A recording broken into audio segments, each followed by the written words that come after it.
un script que antes yo me podía demorar, no sé, 20 minutos en escribir, un LLM lo hace en 30 segundos. Es inevitable que las personas lo ocupen, es inevitable, o sea, va a ocurrir. Entonces en el fondo las personas tienen que aprender cuándo es bueno ocuparlo y cuándo no. Antes en la mesa, en mi casa, es como no sabíamos de algo y la respuesta era búscalo en Google. Y ahora la respuesta es pregúntale a ChatGPT. Y uno ve que a lo mejor la sociedad no avanza al mismo ritmo que el desarrollo de estas tecnologías. No avanza lo suficientemente rápido, entonces se nos va de las manos. El internet está lleno de fake news. Lleno. Y las redes sociales están llenas de fake news. Sí, lleno. Antes de la IA. Claro, se conversaba como sobre esto de ojo con la fake news, cómo identificar una fake news, todo eso, como que se va generando esta cultura para poder ir ocupándolo de manera responsable. Quizás la educación es más importante que la regulación.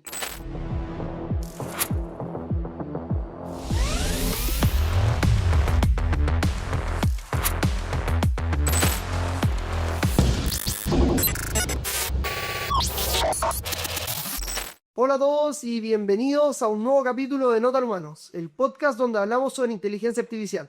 Mi nombre es Vicente Raspan, soy el host de este programa, soy ingeniero de software y CTO de Cesti.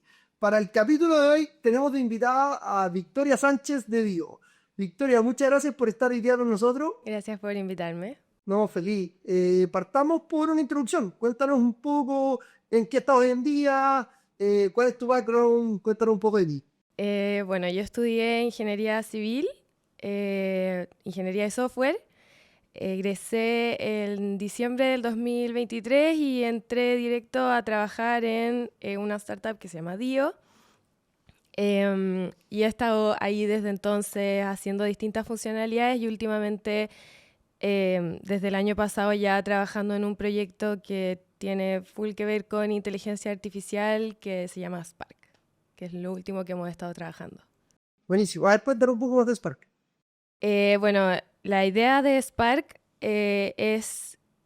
surge como a partir de una necesidad de poder, en el fondo, entregar información valiosa a los clientes a partir de la información que ya tenemos. O sea, generar más contenido valioso en el fondo.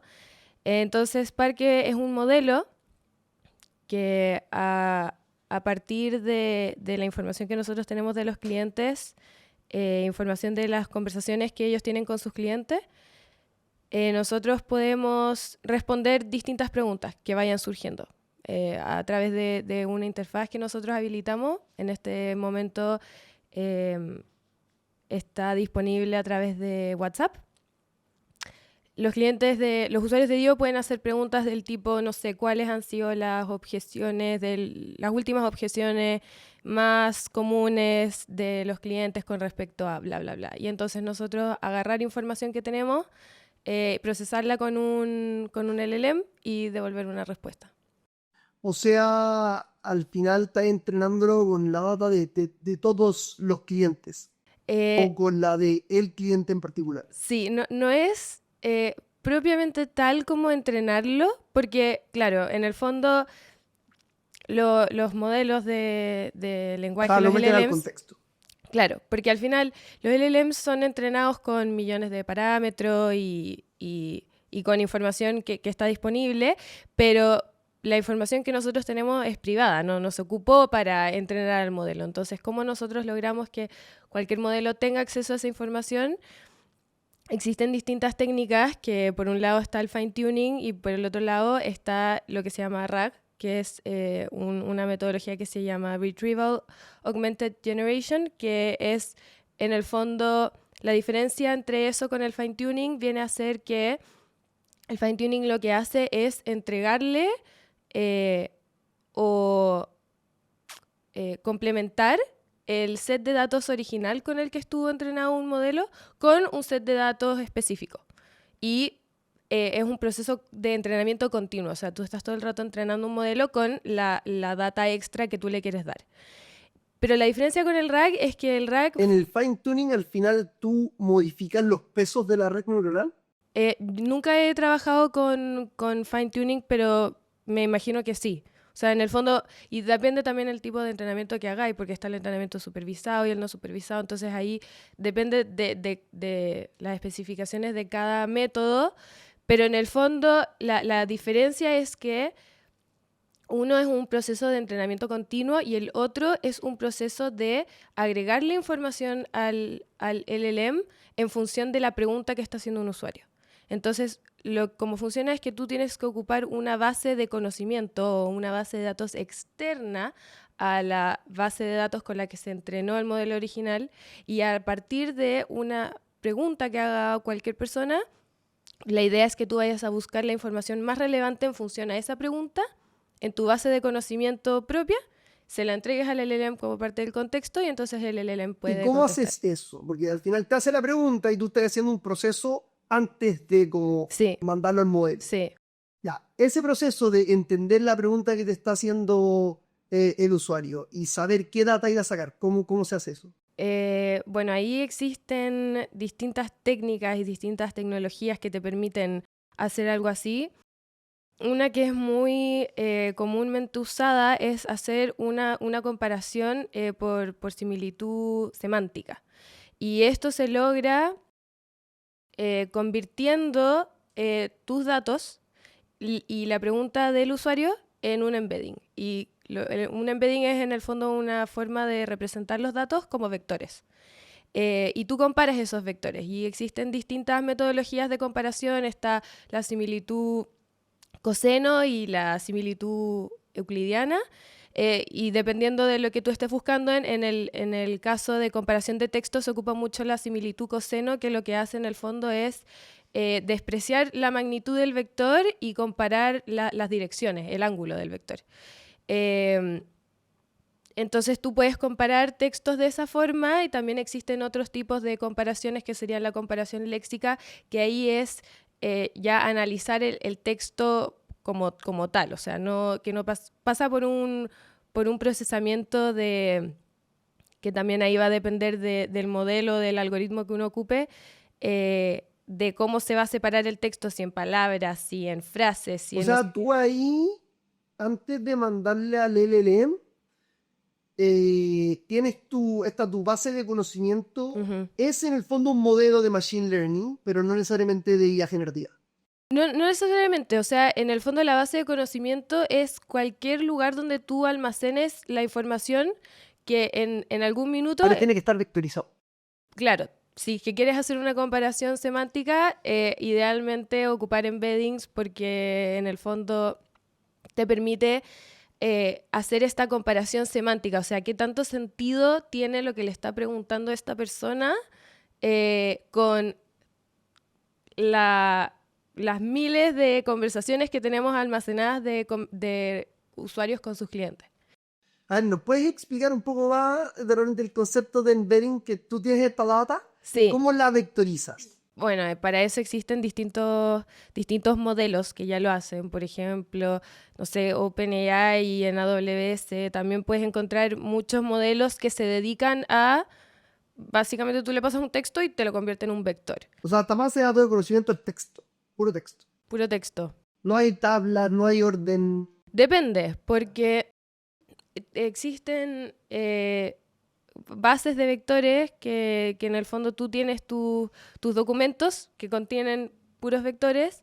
También existen bases de grafos que son súper útiles cuando tú necesitas sacarle provecho a la relación, por ejemplo, entre tablas. Una tabla en, no sé, pues en Postgres, si tú quieres, tú podrías perfectamente modelar eso como un grafo donde cada nodo vendría siendo una tabla y las relaciones entre las tablas vendrían siendo como las aristas. Eh, y en esas distintas bases tú puedes almacenar información, depende de tus necesidades en el fondo. Hay algunas que te permiten hacer búsquedas híbridas, o sea, almacenar texto y vectores, otras que son netamente vectoriales, entonces ahí depende de las necesidades de cada uno. Pero como en el fondo, tú agarras una pregunta, la procesas, la comparas con toda la información que tú tengas en tu base de conocimiento externa y devuelves esa información al LLM. Ahí obviamente Si tú le ¿Y devuelves ahí la un... genera algo de randomness, algo de temperatura o encuentras la más parecida? No hay, sí, ahí es... La más parecida. Sí, sí, no hay mucho, o Y sea, eso se lo incluyes al contexto que lo sí, mandas al LLM como el prompt en el fondo, por así sí, decirlo. sí. Entonces ahí eh, el LLM te puede responder. Y eso ha sido, bueno, lo que hemos estado trabajando hace ya varios meses que viene en desarrollo esto, porque la verdad es que ha requerido ocupar mucha tecnología de punta bueno, cosas que yo no vi en la universidad. O sea, tuve que aprender todo lo que sé de inteligencia artificial, como la ocupamos en DIO, lo aprendí trabajando en DIO. Buenísimo, o sea, te creo, sí, la verdad, la cuestión avanza tan rápido Muy, que si ya no sabes lo que pasó la semana pasada, te queda todo atrás. sí. Entonces las universidades no tienen cómo seguir el ritmo. Eh, no, o sea, es complicado, porque claro, es todo el rato algo nuevo y en el fondo yo creo que lo que es súper útil es tener como las habilidades, eh, no sé si blandas, pero en el fondo como las habilidades de aprendizaje para poder ir incorporando esto como sin tanta fricción. A ver, cuéntanos cuáles han sido entonces los desafíos de aprender esto, de empezar a implementar esto sin saber, de todo este proyecto sin saber un poco de todo tan... Yo diría que hay que como, es un trade-off más o menos como entre lo que tenéis que avanzar rápido, porque estáis trabajando, bueno, en una startup que está en pleno crecimiento y que requiere que las cosas salgan de manera rápida, pero también quieres que las cosas salgan bien.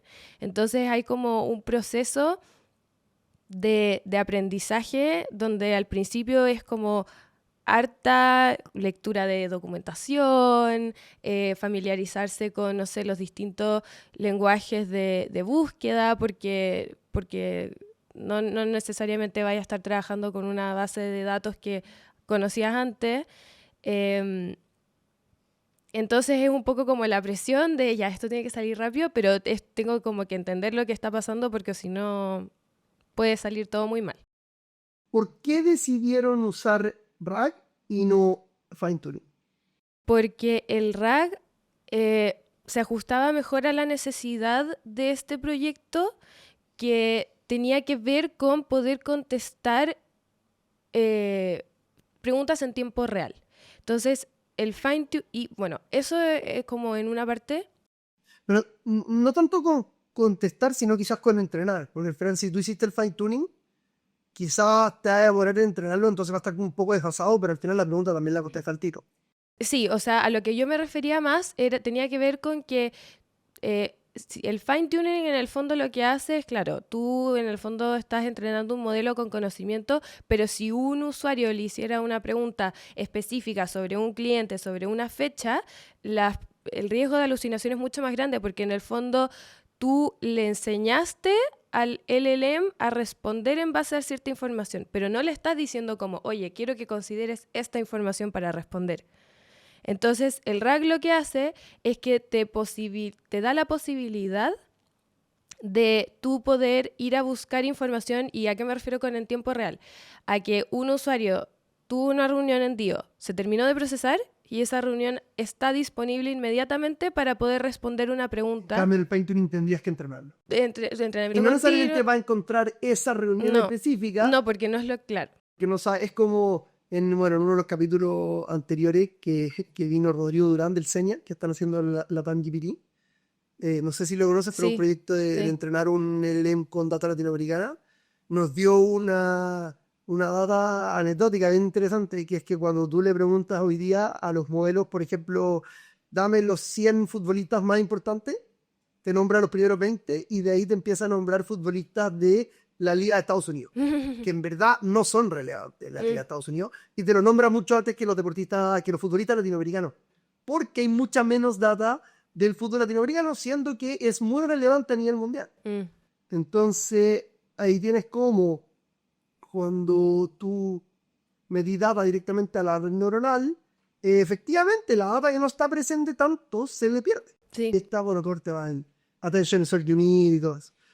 Me hace sentido el tema del rack porque esa información es la más relevante que tú necesitas en esta pregunta. claro. O sea, ahí con el rack, lo que tú podrías hacer en ese caso es, tú le haces esa pregunta, dame los 100 futbolistas más importantes, entonces tú vas a ir a buscar a una base de datos de futbolistas que tengan algún flag o cualquier cosa que sea como de LATAM. Y tú le devuelves eso al LLM, no se pone el orden, y entonces el LLM te puede responder porque tiene esa data como acotada. Pero ahí, ¿para quién está el LLM? No, Esa pues data no debería estar porque en el sistema usted. no, pero me refiero como a lo mejor si quisiera ahí agregarle cualquier cosa. A lo que me refería es como que tú vas a buscar información que se ajuste a lo que está preguntando. Entonces ahí puedes filtrar y decís, quiero solamente los de la TAM. Y le devuelve los 100 futbolistas de la TAM. Yo tengo una pregunta con respecto al rack versus el agregarle data en el contexto. Y me imagino que tiene que ver con la memoria, pero te lo pregunto porque no me manejo tanto. Eh, ¿Tú podrías agarrar toda esa data y pasársela al prompt? No, o sea, no. De hecho, esa es una limitación muy grande que son estas ventanas de contextos que tienen los distintos modelos, que si bien hay algunos modelos que te dejan, que tienen una ventana de contexto muy grande, de hecho el modelo de OpenAI, el 4.1, tiene como 1 millón de tokens de input. Eh, Tampoco es bueno pasarle, o sea, y supuestamente este modelo funciona bien con ventanas de contexto súper grandes, según el benchmark que hicieron. Igual no quieres como saturar el contexto del LLM porque puede alucinar más. Entonces es mejor, como abarca mucho, aprieta poco, ¿cachai? Es mejor darle como menos información que sea específica a lo que tú quieres que te Y responda que darle todo. no es algo, esto del rack no es algo que los LLM van a implementar, porque igual cada vez le meten más prácticas que empezaron a hacer en el fondo wrappers, como por ejemplo lo que es el tema del modelo de razonamiento, Ujú. que es básicamente volver a llamar y volver a llamar, que es una técnica que empezaron a hacer los wrappers y de repente los modelos la empezaron a integrar. Entonces igual tienen preprocesamiento y tienen integradas estas cosas más allá del modelo. RAG es algo que está realmente en el roadmap de los LLM o siempre va a estar afuera. No sé, la verdad es que no sé, porque al final siempre va a depender de, o sea, tú quieres hacer RAG cuando tú tienes información específica que quieres que el LLM considere. Entonces, al final, cuando tú habláis de que esté como en el roadmap, te referís como a que sea algo que, que el LLM haga como por sí solo. Es que creo que hoy día cuando tú usas Gemini, ChatGPT, qué sé yo, Grok, Claude, cualquiera de los modelos, hacen mucho más que solamente llamar al LLM. Sí, sí. Entonces era más que lo integran en el producto más que en el LLM. Perfectamente lo podrían hacer. O sea, por ejemplo, ya se está haciendo esto como de, en el fondo, herramientas o funciones que los LLMs tienen disponibles, como por ejemplo buscar en la web. Cuando tú estás en ChatGPT, ChatGPT puede ir a buscar a la web información. Perfectamente tú podrías en algún minuto sincronizarlo con alguna base de datos que tú tengáis. Puede ser cualquier cosa. Y, y, em, y en el fondo el LLM te conteste. Se integre por detrás, o sea, claro, el modelo se conecte. Podría pasar perfectamente. Ya, pero hoy día para ustedes implementar el RAG, finalmente tuvieron que ustedes armar este sistema de vectorizar toda la base de contenido, guardar en un lugar, preprocesar el contexto, todo eso lo tuvieron que saber ustedes. No hay proveedores que hagan eso hoy día. ¿En qué sentido? No estoy pensando más en cómo va evolucionando el bytecoding, en qué tanto yo voy a poder hacer un RAG como drag and drop, ¿cachai? Sin saber programar. Bueno, ciertas plataformas te dejan modelar la data sin la necesidad de programar.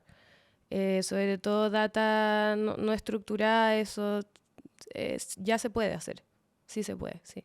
Ya, a ver, hablamos antes de afuera de cámara un poco de qué es lo que se viene con la IA, más de qué es lo que se viene de todo el hype que hay, si es real o no. Eh, ¿Cómo lo ves tú? ¿Cómo ves la evolución? ¿Ves que está...? Porque al final, yo la verdad estoy bien sobreelogio con todo lo que te dejo de las noticias todos los días. Pero igual como te contaba, he tenido anécdotas bien recientes de cosas que siento que la IA en programación no ha podido hacer bien. Igual los últimos modelos. No sé cómo ves tú la limitante o cómo va la cosa. Yo ocupo harto inteligencia artificial en el trabajo. Yo no creo que sea algo malo, pero como te decía, es algo que hay que ocupar con criterio. Y como la analogía que yo hago es cuando surgió esto del Internet, las personas tenían acceso al Internet a distintas fuentes de información. En el fondo era súper importante saber qué fuentes de información eran confiables y cuáles no. Y siento que pasa lo mismo en el uso de la inteligencia artificial o de los LLMs en específico, en el sentido de que tienes que aprender cuándo es bueno ocuparlo y cuándo no. Para programar, en mi opinión, humilde opinión, es bueno programarlo siempre y cuando, o sea, es bueno ocuparlo siempre y cuando tú en el fondo entiendas lo que el LLM te responde. Porque tiene mucho valor al momento de ahorrar tiempo. O sea, un script que antes yo me podía demorar, no sé, 20 minutos en escribir, un LLM lo hace en 30 segundos. Pero es súper importante, por ejemplo, ver lo que escribió y ver si es que lo entiendo. Y cualquier cosa que yo no entiendo, entonces me lo cuestiono un poco más. Porque si tú llegas y pones cosas que no entiendes, después fallan y no tienes idea de por qué falló. Y eso es lo mínimo que puede llegar a pasar. O sea, si tú llegáis a hacer algo que estáis tratando con información sensible, te puede llegar a quedar como un cóndoro grande si es que no sabes lo que estás haciendo, porque podía estar insertando un montón de vulnerabilidades en el código y no tenéis idea.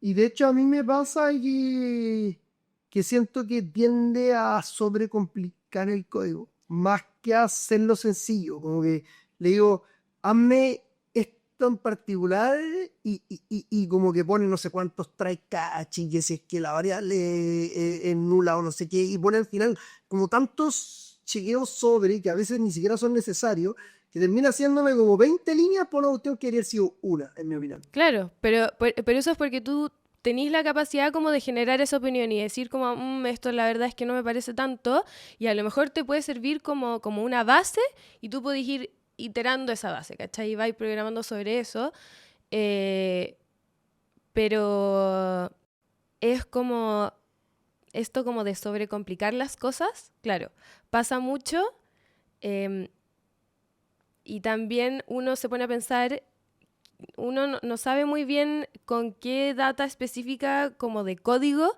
se entrenó un modelo y está lleno de malas prácticas por doquier en la información pública. Entonces, claro, si un modelo no está entrenado con las buenas prácticas de programación, eh, es súper difícil que te genere algo así que sea infalible, ¿me entendís? Como una cuestión que funcione así a la primera es difícil, o que funcione bien, que funcione eficiente. Porque te puede escribir un script de 20 líneas que podrían haber sido la mitad. Y entonces, ¿para dónde tú crees que va a evolucionar esto del desarrollo de software con IA? Yo creo que donde me gustaría que se fuera desarrollando es que en el fondo las personas lo ocupen, pero si tú le preguntas a esa persona como, oye, ¿qué hace esto? Que te lo pueda responder. O sea, y hacerse esa pregunta internamente también. O sea, yo he hecho scripts y de repente me apareció un método que yo no conocía. Eh, entonces es importante como ver en la documentación qué es lo que hace ese método, cómo funciona, porque no, como meter cosas que no sabí qué es lo que está haciendo en verdad, a mí por lo menos me incomoda, porque después si falla, como el por qué está fallando no tengo idea, entonces... No, ¿nunca te da miedo que quizás como ingeniero estamos siendo como quizás un poco reacios? No, para nada. De hecho, por eso mismo yo digo como yo ocupo mucho la inteligencia artificial para programar herramientas como Cursor, Sobre todo como para el tema del debugging me sirve mucho, em, pero no siento que sea una cuestión así como que estamos así full negacionistas con que nos va en algún momento a reemplazar, porque al menos como está ahora no lo veo como algo tan factible, algo tan No real. lo veis como una amenaza para tu pena. No, de hecho lo veo como una herramienta súper útil que hace que uno sea mejor en su pega. Pero, o sea, hay ciertas cosas que no son, ¿Qué trabajos crees que sí va a reemplazar la IA en el corto plazo? O sea, yo veo que ya está reemplazando trabajos relacionados con ¿cómo se llama esto? Soporte al cliente, ayuda al servicio al cliente, o sea, no sé, pues yo ocupo Uber para hacer el supermercado y cualquier problema, yo sé que estoy conversando con un agente y no con una persona real. No sé, para el tema de las llamadas también, yo siento que ese tipo de cosas se van a ir reemplazando porque son tareas en el fondo muy como de seguir instrucciones y si pasa esto, haz esto, como cosas que no requieren de tanto... en el fondo no hay gran diferencia entre que te responda un agente como inteligente artificial versus conversar con una persona. O sea, bueno, igual yo todo el rato siempre digo, quiero hablar con una persona en servicio al cliente, siempre al tiro. Pero en el fondo ese tipo de trabajo, porque, bueno, depende el agente, pero de repente hay algunos que no están tan bien hechos y no Pero quizás tienen... eso es medio negacionista. Es como que partís de la base de que la gente no es tan buena. No, porque, o sea, yo creo que uno de los grandes desafíos que tienen los agentes es entender lo que te está pidiendo la persona. Entender la pregunta, la intención de la pregunta es difícil. Entonces, de repente, bueno, depende, pues, pero de repente los problemas se solucionan mucho más rápido si tú hablas directo con una persona que con un agente, pero para problemas menores que es llegar y apretar tres botones, ¿Tú crees que eso es cosa de tiempo o siempre va a haber una diferencia? no, yo creo que es cosa de tiempo y de que esté bien hecho nomás. Que esté bien hecho, ¿te refería a que implementó a la gente sepa usarlo o que los LLM sean más poderosos? Yo creo ambos, sí, son ambas cosas. Sí, bueno, nosotros en Cesti usamos Bambi para el servicio al Sí. cliente y, y siento que depende demasiado de nosotros que ande bien en la gente, en cómo lo organizamos el contexto. Eh, y bueno, de hecho en el capítulo justo pasado hablé con Max Mardone de SmartUp, no sé si te suena SmartUp, pero ellos hacen agentes. Em, y me contaba, bueno, ellos sí desarrollan mucho con IA y tienen muchos agentes que hacen parte del código, no sé qué. Entonces él me hablaba un poco de esta arquitectura de agentes Ujú, especializados. ujú. Eh, y salió algo bien interesante porque uno dice, ¿cómo puedes tener un agente especializado si en verdad el LLM como que tiene toda la data y chao? Y quizás tiene que ver con el rasgo, con el contexto, con el prompt que tú le pasáis. Y la verdad es que hay algo que incluso realmente es más importante que eso, que tiene que ver con que cuando tú agarráis un chat con una IA y le explicas quién es y le dices, tú eres un experto en tal cosa, vas a hablar con ya como que ya hace una mejor pega. Entonces, si tú tenías un agente que hace servicio al cliente, de repente simplemente con decirle como prompt al LLM, Sí. eres un agente de una compañía que vende autos y tu cliente es tal persona y trátalo de esta. Simplemente con esa línea ya logra mejor resultado. Sí, sí, sí, pues de hecho hay mucha documentación al respecto sobre la ingeniería como el prompt engineering, de técnicas como para evitar que alucine, evitar que se confunda. Hay métodos distintos o prácticas distintas si tú estás haciendo el prompt de un modelo que razona o de un modelo que no razona, son distintos. Entonces, claro, ahí entra mucho el tema del prompt. ¿Cuándo queremos un modelo que razona y cuándo no? Depende. Yo creo que depende mucho. Por ejemplo, eh, hay agentes que se comportan mejor con un modelo que razona y hay agentes que se comportan mejor con un modelo que no razona, porque los modelos que no razonan no se confunden si es que tú le das una pauta estricta con instrucciones que tiene que seguir, depende del modelo obviamente, pero si a un modelo que razona tú le empezás a meter mucha instrucción, mucho de si te piden esto deberías contestar así y darle en el fondo meterle como mucho texto, se confunden más. Entonces depende de lo que uno necesite. Hablaste de alucinar, de hecho lo he comentado varias veces. A ver, hagamos un poco un doble clic a eso. ¿Qué es alucinar? Bueno, así en simples palabras, alucinar es que el LLM se equivoque al responderte. Y se puede equivocar de distintas formas.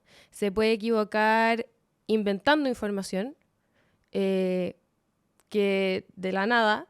Se puede equivocar simplemente respondiéndote algo erróneo, como, no sé, 2 más 2 es 5.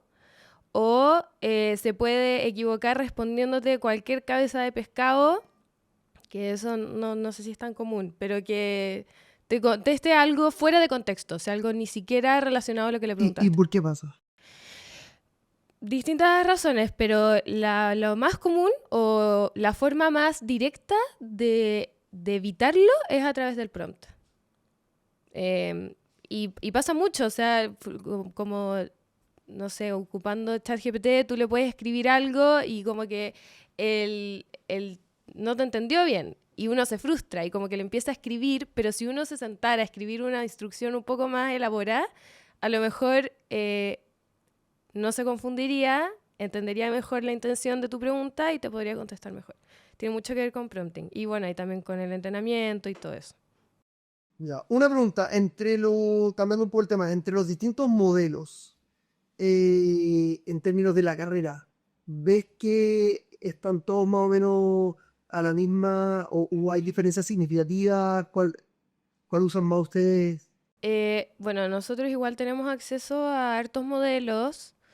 Tenemos hartos modelos disponibles para ir haciendo diferentes, en el fondo, para cumplir distintas funciones. Y depende mucho del caso, porque hay veces que ocupamos modelos que razonan, a veces que no. Estaba pensando entre los modelos de las distintas empresas. Sí, En la carrera está eso. mm, yo diría, es que para...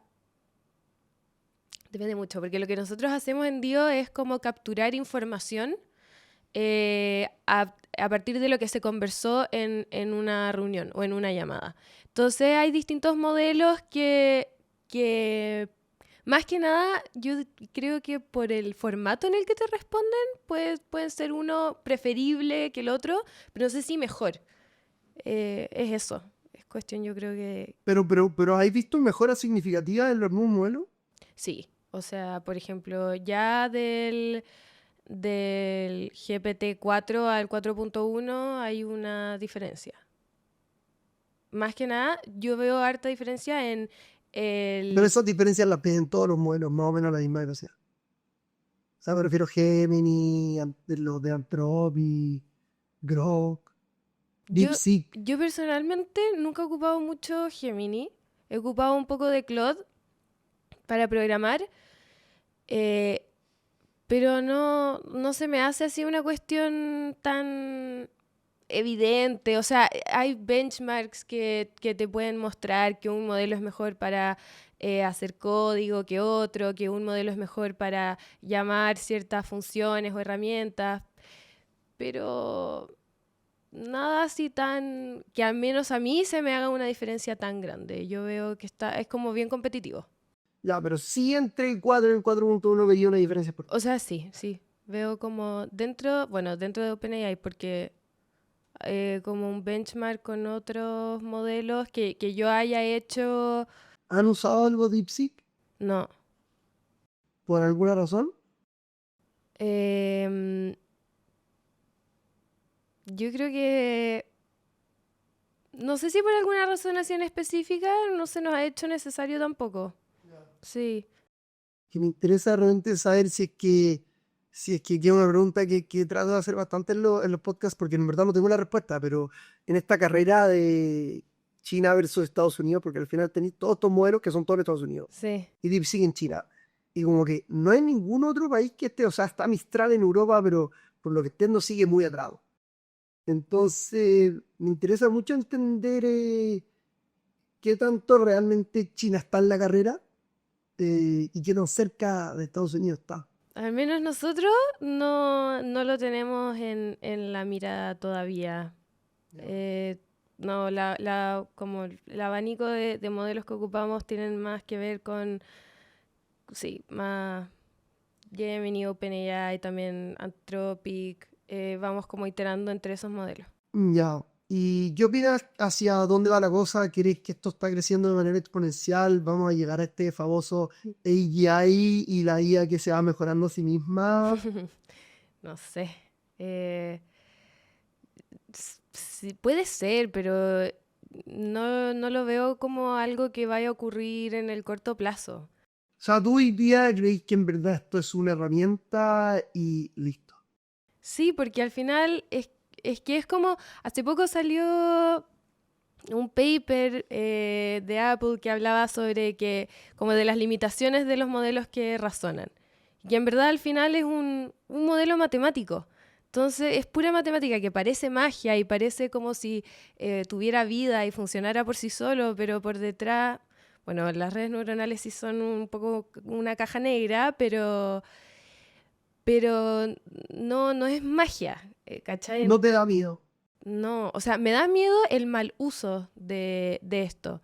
Me da miedo, no sé si miedo, pero es preocupante que uno ve que a lo mejor la sociedad no avanza al mismo ritmo que el desarrollo de estas tecnologías, en términos como de educación, términos legales, también como que no avanza lo suficientemente rápido, entonces se nos va de las manos y pasan todos estos temas con las deepfakes, problemas en el fondo, no sé, pues yo me cuestiono después en una corte, en un juicio, qué tanta validez va a tener como evidencia una foto, un video, si uno no tiene idea si se generó con O sea, inteligencia no artificial. debería tener. Entonces es como volver atrás, es como volver a los tiempos donde no habían fotos, no habían videos, entonces es como, ¿me entiendes? Como que ir avanzando al mismo ritmo que todas estas cosas se van desarrollando es súper difícil como en términos sociales. Pero ¿cómo podríamos? Ponte que podríamos avanzar muy rápido en términos legales, regulatorios, educativos, etcétera. Igual yo no veo una forma en la que esto, porque yo comparto mucho esa idea de que nos estamos desconectando. Y no veo cómo que la sociedad avance más rápido lo puede prevenir. Es que no sé si es prevenirlo, pero es hacer las cosas en el fondo con con criterio, evaluar las consecuencias de las acciones que tomamos, evaluar las consecuencias de ocupar información que me dio un LLM como algo infalible, es como ese tipo como de criterio, ¿me entiendes? Pero eso con las redes sociales, con las noticias hoy en día, pre-IA, es muy similar, ¿o no? ¿En qué sentido? El internet está lleno de fake news. Lleno, Y las redes sociales están llenas de fake news. sí, lleno. Y por eso Antes de la IA. claro, pero y entonces se conversaba como sobre esto de, ojo con la fake news, cómo identificar una fake news, todo eso, como que se va generando esta cultura para poder ir ocupándolo de manera responsable. Quizás la educación es más importante que la regulación. Súper, súper, o sea, por eso lo que yo te mencionaba antes, esto de que como que te enseñen a, a diferenciar entre una fuente de información confiable versus una que no, va a ocurrir lo mismo en el tema de la inteligencia artificial, en su uso, qué casos de uso son buenos ocuparlos, qué casos de uso no. Es inevitable que las personas lo ocupen, es inevitable, o sea, va a ocurrir. Entonces en el fondo las personas tienen que aprender cuándo es bueno ocuparlo y cuándo no. Y era como esto que yo te decía que antes en la mesa, en mi casa, es como no sabíamos de algo y la respuesta era búscalo en Google y ahora la respuesta es pregúntale a ChatGPT. O sea, mi papá, que le encanta conversar con ChatGPT y entonces es como tener un poco la conciencia de que no es infalible, de que se equivoca, de que es algo que está inventando información. Como tener ese concepto súper metido en la cabeza, creo que es muy importante.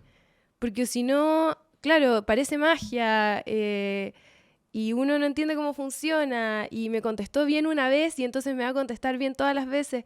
Ese tipo de cosas hay que tenerlo súper presente. Estoy completamente de acuerdo y creo que la mejor manera para partir con eso es la educación. De hecho, tengo un ejemplo muy interesante que lo leí el otro día en LinkedIn. Me encantaría citar al que lo escribió, pero no me acuerdo quién era. Hablaba de esta noticia que salió en todos lados de esta startup builder.ai.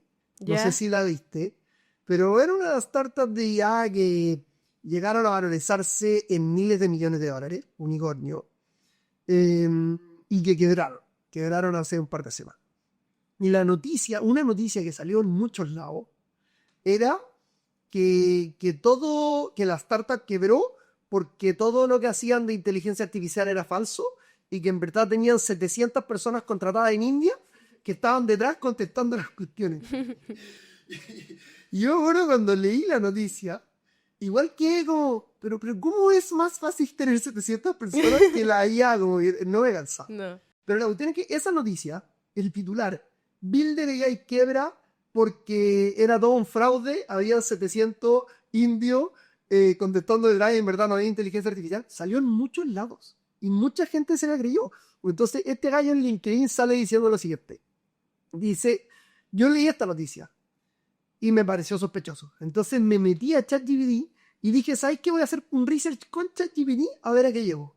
Y le pregunta a ChatGPT y le dice, ¿es verdad que Builder AI quebró porque tenían 700 indios contratados y en verdad su vida no era verdadera, no era real?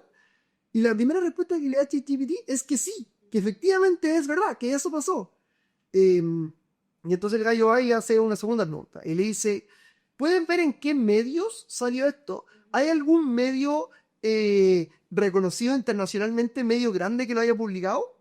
Y ChatGPT le contesta, tienes razón, efectivamente no hay ningún medio grande que no haya publicado, son puros medios chicos, entonces ya parece medio raro. Bueno, y el tipo le empieza a hacer doble y triple clic a ChatGPT y ChatGPT después de eso llega a la conclusión de que probablemente era una fake news.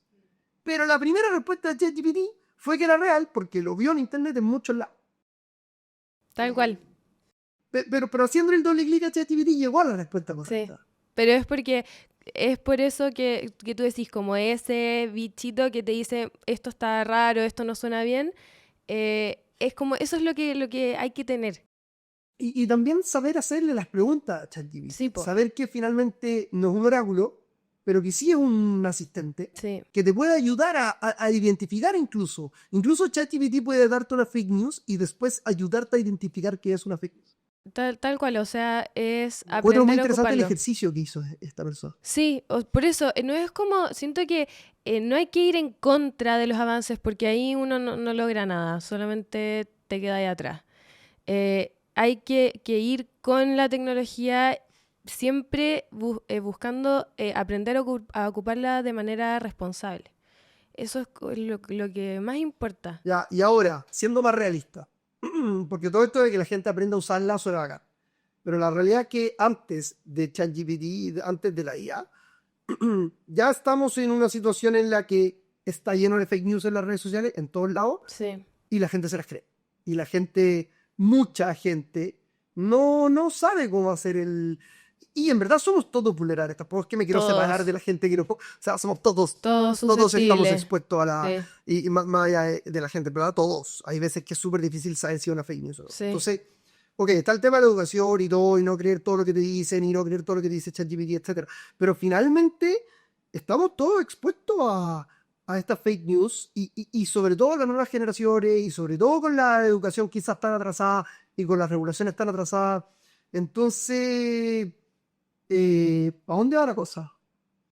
Mm, es que, bueno, sí. Eh, hoy en día es lo que tú dices, estamos súper expuestos a un montón de información. em, Y al final, claro, es algo tan personal como el ser un poco más desconfiado de lo que uno ve. Es algo súper personal. Al final hay personas que son súper susceptibles a creerse lo primero que le aparecen, otras que no. Pero es difícil. Es muy difícil. Y siento que todo viene al final de cómo uno incorpora las herramientas que están disponibles en el día a día. Es eso, y tratar de propagar ese mensaje de, oye, no te creas todo lo que ves, como este video que te comentaba que era de un periodista hablando de que Trump había decidido tirar una bomba en no sé dónde y después a la mitad del video dice como, por si acaso, este video fue generado con inteligencia artificial. Como todas esas campañas que en el fondo hagan que las personas se cuestionen lo que están viendo. Siempre es eso, es como cuestionarse. Y por eso también ahí en el vibe coding es como cuestionarse lo que te está respondiendo el LLM de tu código. Cuestiónatelo, como léelo, si lo entiendes, eh, entonces bacán. Si no, quizás busca un poco más de información, haz un poquito más de research. Como hay valor en el aprendizaje y en el buscar información y en el aprender a resolver problemas. eh, Fuera de que un modelo lo solucione por ti. Como que hay valor en eso. Porque siento que así como ya poniéndome más filosófica, es como estar un paso más cerca de la verdad cuando tú sabes hacer las cosas. Porque si no es como confiar nomás. Yo confío que esto está bien y le voy a hacer caso y no me lo cuestiono. Y eso se puede ver reflejado en otras cosas de la vida más que solamente el trabajo. ¿Cachai? Como que uno en el día a día se cuestiona mil cosas. No sé, entonces eso también aplicarlo en el uso de la tecnología, cuestionárselo. De todas maneras. ¿Y crees que de alguna manera estamos entrando un poco en alguien comentaba en uno de mis capítulos, de hecho, antes que vamos a entrar en una era de la desinformación, era muy pesimista, pero tiene que ver con un miedo que yo igual tengo, en verdad. Que tiene que ver con toda fake news y con cómo se van a incentivar todas estas cosas, o sea, intensificar, digo, todas estas cosas. Podemos entrar en una época de mucha desinformación. Sí, es una amenaza súper real, súper, sí. Eh, a ver, ¿tienes alguna predicción para adelante como de a qué va a llegar la IA o el impacto que va a tener en el mundo o cómo puede verse el mundo en 5 o 10 años más con la IA? Yo, mi predicción es que nos vamos a ir para atrás. Es lo que yo te decía esto, como de que en el futuro una foto, un mensaje de texto, un video no va a ser evidencia de nada.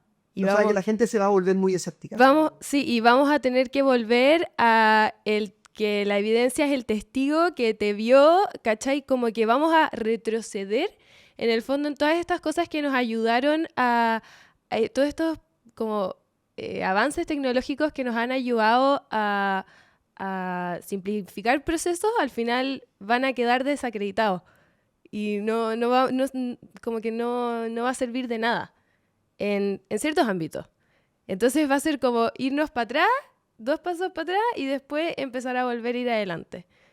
¿Y cómo ¿Cachai? vamos a ordenar adelante? ¿Cómo vamos a ir para adelante? Difícil, difícil saberlo. Hay que ver en realidad eh, lo que sucede, porque ya se está haciendo mal uso de la tecnología actual, como es de esperarse, en verdad, pero hay que ver cómo evoluciona eso, porque a medida que vaya mejorando la calidad de las respuestas, hay ciertas cosas que después van a ser, o sea, no confiables.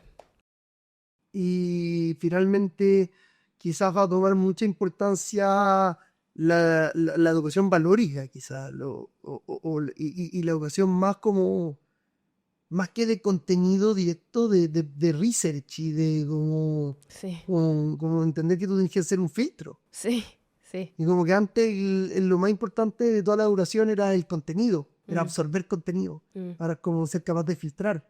Ser capaz de filtrar, sí, totalmente. No, y también me refiero con la educación valórica porque al final hay muchas formas de hacer mal uso de esto. Muchas.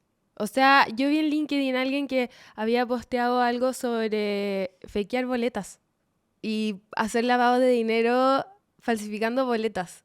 Que uno ve la foto de la boleta y ya no está tan buena ahora, pero en el futuro, quién sabe. Entonces, se complica todo. Y a esto voy con que nos vamos a ir para atrás en que hay ciertas cosas que van a perder su credibilidad por completo y no van a ser evidencia de nada. Bueno, probablemente en todo caso fakear una boleta algo muy fácil hace mucho rato, mucho antes de la IA. No, pero como la foto de la boleta, como generan una boleta de... Hoy día es ¿Cachai? más fácil, pero con Photoshop todo Sí, el que es tan difícil. no, pero ahora lo hacía en 30 segundos en vez de 3 horas. ¿Cachai? Y entonces fakeaste mucha más boleta en 1 hora. Entonces, eh, eso es como lo que yo veo en el futuro, es cómo vamos a, como sociedad, poder implementar estas herramientas para que nos sirvan de algo y no sean una amenaza y no sean una cuestión a que las personas les provoque rechazo. ¿Crees que falta regulación? No sé si regulación, porque bueno, siento que ahí es como también meterse como en un tema como ideológico, también harto... yo siento que en verdad todo va por educación, ¿cierto? Esa es la forma más directa como de regular algo, es enseñarle a las personas a ocuparlo bien. Y porque creo que meterse como en lo que se puede o no se puede hacer es un tema más complicado.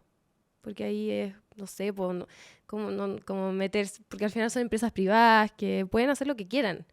Pues de tú yo decía, no sé, pues a lo mejor todas las cosas, el contenido audiovisual que se genere con inteligencia artificial, que venga con una marca de agua, por ejemplo. Pero no podí forzar eso. No podí obligar a que eso se ejecute. Entonces, es difícil. Pero, por ejemplo, eso para mí sería como una buena medida que empresas podrían tomar para, en el fondo, evidenciar o aclarar que es un contenido generado con inteligencia artificial. Una marca de agua, por ejemplo, una cuestión tan simple como esa. Podría servir muchísimo. No, lo de la marca agua sería muy bueno, pero ¿Cómo obligáis a las empresas a que lo hagan? No podía hacerlo, ¿cachai? Como que...